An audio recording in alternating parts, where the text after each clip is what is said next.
ദൈവം നാം ഓരോരുത്തരും പാപികളാണ്. നമ്മുടെ പാപം ഉന്മൂലനം ചെയ്യുന്നതിന് വേണ്ടിയാണ് ത്രിത്വൈക ദൈവത്തിൽ നിന്ന് മനുഷ്യനായി അവതരിച്ചു വന്ന ദൈവപുത്രനായ യേശു ക്രിസ്തുവിനെ നാം സ്വീകരിക്കുന്നതും മനസ്സിലാക്കുന്നതും പഠിക്കുന്നതും. നമ്മുടെ ജീവിതത്തിൽ നിന്ന് കഷ്ടപ്പാടുകളും ദുരിതങ്ങളും നിരാശകളും ഉത്കണ്ഠകളും ആകുലതകളും മറ്റുള്ളവരുടെ പാഴ്വാക്കുകൾ കേട്ടുകൊണ്ട് ഹൃദയത്തിൽ വേദന അനുഭവിച്ച് വലിയ വലിയ സൗഖ്യങ്ങൾ ലഭിക്കാതെ ഹൃദയത്തിന് തികവിൽ അതിരം സംസാരിക്കുന്ന മറ്റുള്ളവരോട് പരുഷമായി പ്രവർത്തിക്കുന്ന നല്ല വാക്കുകൾ പറയാതെ കുടുംബത്തിൽ പോലും നമുക്ക് കഴിയുന്ന അവസ്ഥയുണ്ടെങ്കിൽ അതിൽ നിന്നെല്ലാം മോചിപ്പിക്കുവാൻ വേണ്ടിയാണ് നമ്മുടെ കർത്താവായ യേശു ക്രിസ്തു മനുഷ്യനായി അവതരിച്ചിട്ടുള്ളത് എന്നാണ് നമ്മുടെ വലിയ ശക്തമായ വിശ്വാസം. ആ വിശ്വാസത്തോടുകൂടിയാണ് നമ്മൾ ഇവിടെ ജീവിക്കുന്നതും പ്രാർത്ഥന ഗ്രൂപ്പിൽ ആയിരിക്കുന്നതും. ദൈവപുത്രനായ യേശു ക്രിസ്തു മനുഷ്യനായി അവതരിച്ചുകൊണ്ട് പാപങ്ങളെല്ലാം കാൽവരി കുരിശിലേക്ക് എടുത്തു. അവിടുന്ന് മരിച്ചു, നമ്മുടെ പാപത്തിന് വേണ്ടി മരിച്ചു. അവിടുന്ന് പിതാവായ ദൈവം യേശുവിനെ ഉയർപ്പിച്ചു.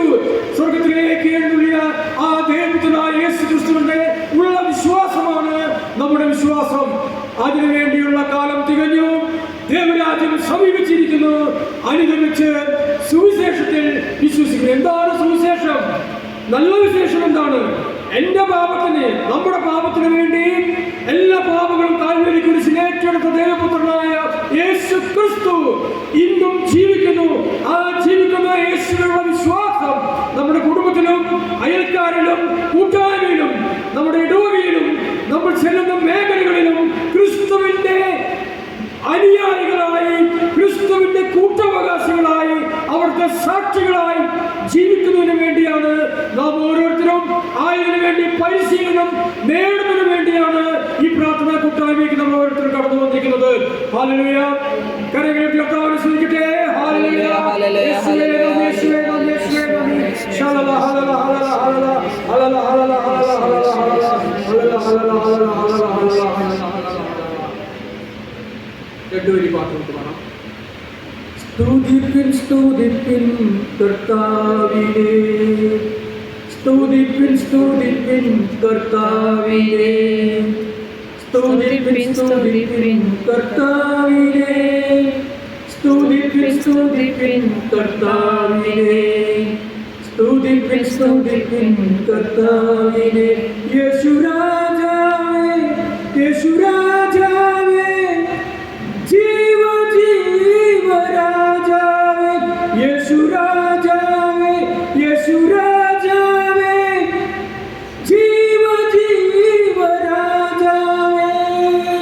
സ്തുതിപ്പിൻ സ്തുതിപ്പിൻ കർത്താവിനെ, സ്തുതിപ്പിൻ സ്തുതിപ്പിൻ കർത്താവിനെ, സ്തുതിപ്പിൻ സ്തുതിപ്പിൻ കർത്താവിനെ, സ്തുതിപ്പിൻ സ്തുതിപ്പിൻ കർത്താവിനെ.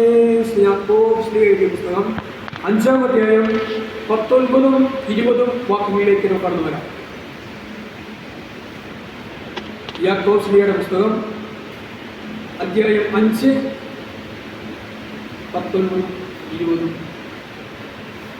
കുട്ടിയൊരു വായിച്ചു കൊടുക്കുക.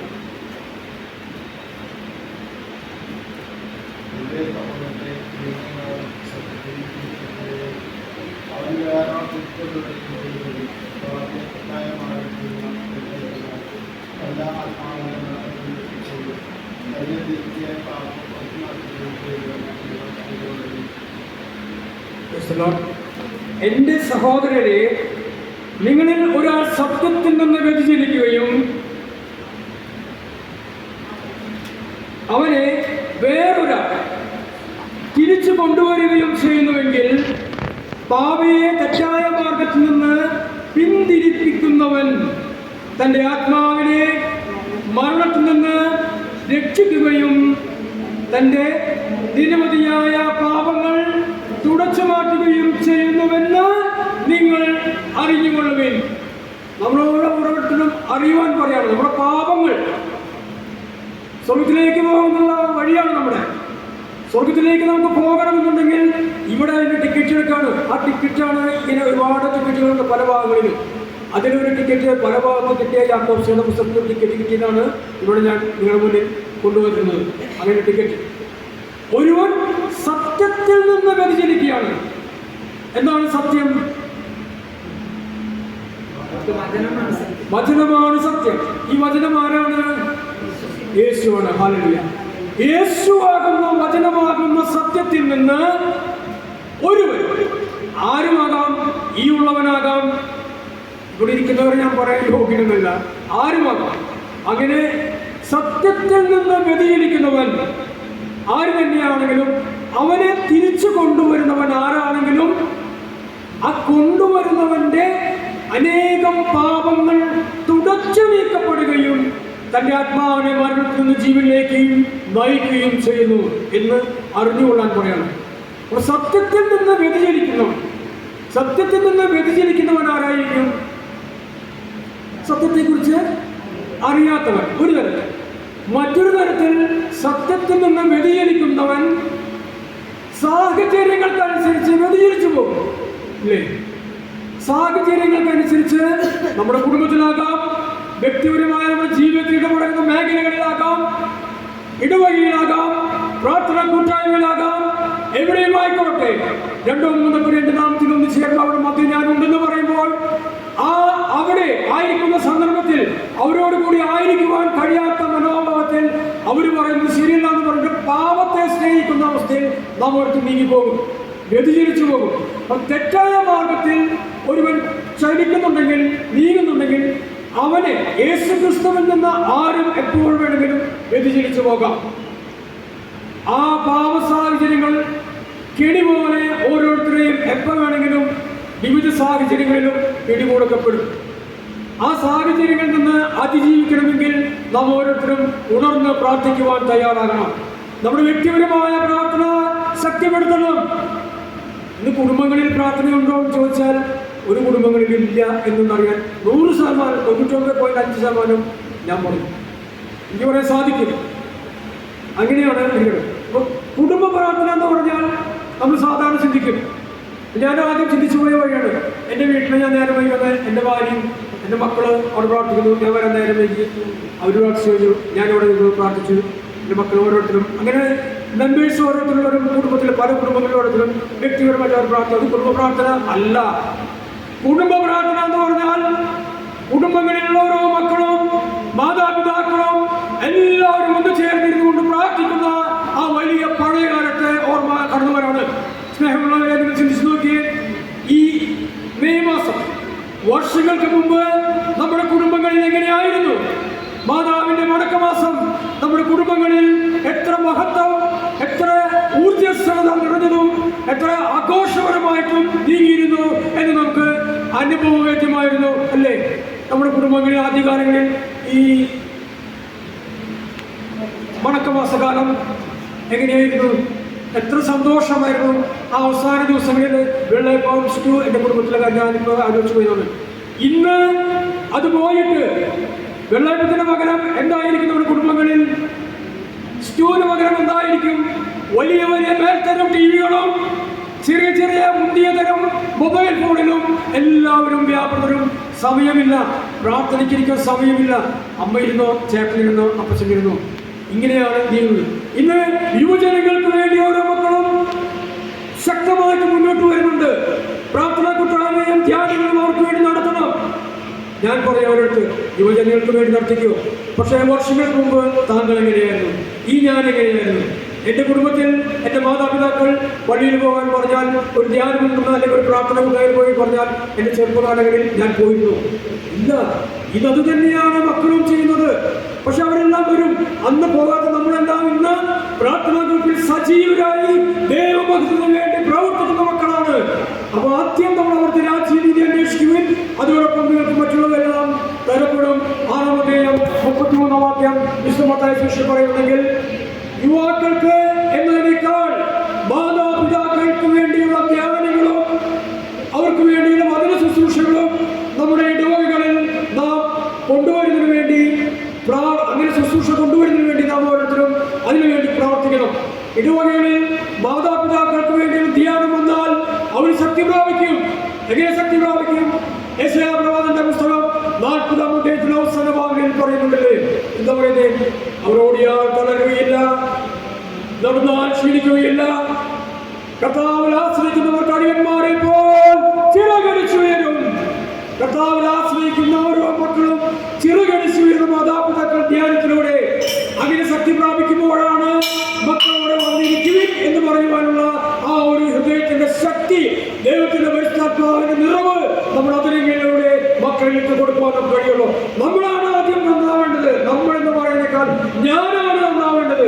ഞാൻ നന്നാൽ കർത്താവ് യേശു ക്രിസ്തു വിശ്വസിച്ചാൽ നീയും നിന്റെ കുടുംബവും രക്ഷ പ്രാപിക്കും.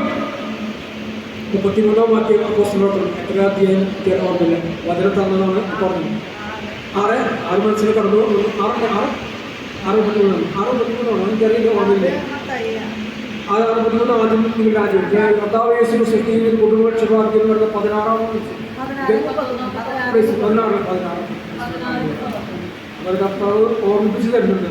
നന്ദി. വചനം നമുക്ക് ഇവിടെ എല്ലാവർക്കും കർത്താവ് തരുന്നുണ്ട്. കർത്താവിന് വേണ്ടി നമ്മൾ വിട്ടുകൊടുക്കാൻ തയ്യാറായാൽ മതി. ദൈവത്തിന് വേണ്ടി ദൈവത്തിന്റെ കർത്താവ് ദാഹിക്കുന്നുണ്ട്. ശുശ്രൂഷ ചെയ്യുമ്പോഴാണ് അവിടുത്തെ ദാഹം മാറുന്നത്. കുരിശിൽ കിടക്കുന്ന യേശുവിനും ദാഹിക്കുന്നു. യേശു പറഞ്ഞെന്താ?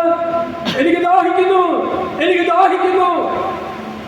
യോഹന്നാൻ 4-ാം അധ്യായം സബരിക്കാരി സ്ത്രീയിട്ട് വരുമ്പോൾ അവർ ഭക്ഷണം കൊണ്ടുവരുമ്പോൾ ശിഷ്യന്മാരോട് നിങ്ങൾ അറിയാത്ത ഒരു ഭക്ഷണം എനിക്കുണ്ട്, ആ ഭക്ഷണത്തിന് വേണ്ടി ദാഹിക്കുകയാണ്. ഭക്ഷണം കഴിക്കുവാനും ദാഹിക്കുവാനും ആ ദൈവത്തിനായ യേശു ക്രിസ്തുവിനെ വിശപ്പടക്കുവാൻ നമുക്ക് കഴിയണം. നമുക്ക് പ്രാപ്തരാകണം എന്നുണ്ടെങ്കിൽ നമ്മളെന്ത് ചെയ്യണം? ഈശോയിലേക്ക് ശ്രദ്ധിച്ചില്ല, വിട്ടുപോയതാണ് പറഞ്ഞത്. ദൈവത്തിൽ ആയിരിക്കണം. നമ്മൾ ദാഹിക്കണം, നമ്മൾ പ്രാർത്ഥിക്കണം, കർത്താവിന്റെ കൂടി നമ്മൾ ആയിരിക്കണം, നമ്മൾ പ്രാർത്ഥന ശുശ്രൂഷയിലായിരിക്കണം. അപ്പോഴാണ് നമുക്ക് ദൈവത്തിന്റെ ശുശ്രൂഷ ചെയ്യുവാനും ദാഹം മാറ്റുവാനും സുവിശേഷ വേല ചെയ്യുവാനും കഴിയുകയുള്ളൂ. ഇങ്ങനെയുള്ള ശുശ്രൂഷയാണ് നമ്മൾ ഇവിടെ ചെയ്തുകൊണ്ടിരിക്കുന്നത്. ഈ ശുശ്രൂഷ ചെയ്യുമ്പോൾ ആരുടെ ദാഹം മാറും? ദൈവപുത്രനായ യേശു ക്രിസ്തുവിന്റെ ദാഹം മാറ്റുവാൻ നമുക്ക് കഴിയും. ഈ എളിയവരിൽ ഒരാൾക്ക് ചെയ്തു കൊടുത്തപ്പോൾ എനിക്ക് തന്നെയാണ് ചെയ്തത്. നമ്മൾ എളിയവരായ ഓരോരുത്തർക്കും ശുശ്രൂഷ ചെയ്യുവാൻ തയ്യാറാകണം. എനിക്കറിയില്ല എന്ന് പറയല്ല, എനിക്കറിയാം. എൻ്റെ യേശുവിന്റെ മുന്നിൽ എനിക്കറിയാം. യേശു എനിക്ക് അറിവ് തരും. ഞാൻ എത്താനാണ് സത്യപ്പെടുത്തും. യേശുവിന് വേണ്ടി ഞാൻ പ്രഘോഷിക്കും, യേശുവിന് വേണ്ടി ഞാൻ പ്രസംഗിക്കും, വചനം പഠിക്കും, വചനം ധ്യാനിക്കും, വചനം അവരുടെ മുന്നിൽ കൊടുക്കും. ആർക്കാണ് വചനം ആവശ്യമെങ്കിൽ അവർക്ക് ഞാൻ വിശ്വസിക്കുന്നതിന് വേണ്ടി ഹൃദയത്തിൽ നിന്ന് വിശുദ്ധീകരിക്കുന്ന പ്രസ്താവിക്കുന്നത് പോലെ ജീവജലത്തിന്റെ അരുവികൾ ഒഴുകും എന്ന് പറയുന്നില്ലേ? 7-ാം അധ്യായം യോഹന്നാൻ 6. ആർക്കെങ്കിലും ദാഹിക്കുന്നതിനെ കുറിച്ച് പറയുമ്പോൾ അത് അങ്ങനെ എഴുതാറുണ്ട്. വിശുദ്ധീകരിക്കുന്ന തിരുനാൾ ദിവസം 7-ാം അധ്യായം 7-ാം അധ്യായത്തിൽ പറഞ്ഞത്. ഹല്ലേലൂയ, യേശുവേ നന്ദി. നമുക്ക് വീണ്ടും തിരുനാളിലേക്ക് കടന്നു വരാം. ഇവിടെ 37 ഉൾപ്പെടുത്തിയിട്ടുണ്ട്. ഞാൻ എൻ്റെ സാക്ഷിയതാണ്. വായിക്കാൻ സഹായിക്കാത്ത അവസ്ഥയിൽ തമ്പുരാൻ നിന്ന് കൊടുത്താൽ മതി. നമ്മുടെ വേണ്ടി പറഞ്ഞ യേശുവേ അവിടുത്തെ ഹിതം നിറവേറ്റണമേ എന്ന് പറയുമ്പോൾ ആ വഴിയിലൂടെ 37 വായിച്ച് തിരുനാളിന്റെ അവസാനത്തെ മഹാദിനത്തിൽ യേശു എഴുന്നേറ്റ് നിന്ന്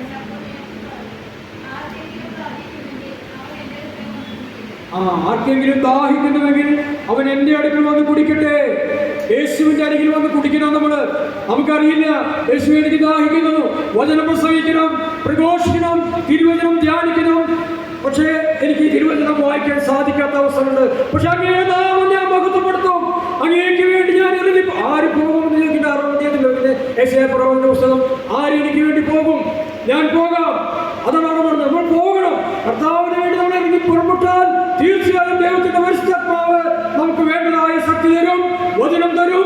പക്ഷേ ചെറിയ ഒരു ലാഘവത്തോട് തരും. ചെറിയൊന്ന് നമ്മളെ ഈ വായിച്ചില്ലെങ്കിൽ നിനക്ക് മനസ്സിലാക്കി തരാം, ഈ വായിച്ചാൽ കൂടുതൽ എനിക്ക് പറഞ്ഞ് മനസ്സിലാക്കി തരാം എന്ന ഒരു രീതിയിലൂടെ ആയിരിക്കും നമ്മളിങ്ങനെ താലോലിച്ച് കുഞ്ഞുങ്ങളെ താലോലിക്കുന്ന പോലെ ചെറുതായി താലോലിച്ച് കൊണ്ടുവന്ന ദൈവത്തിന്റെ വലിയ സ്നേഹം നമുക്ക് ഓരോരുത്തർക്കും അനുഭവിച്ചറിയും.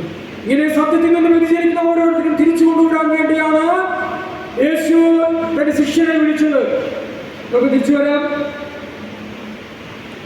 വിശുദ്ധ മത്തായി സുവിശേഷം 4-ാം അധ്യായം 18 മുതലുള്ള വാക്യങ്ങളിലേക്ക് നമുക്ക് കടന്നു വരാം.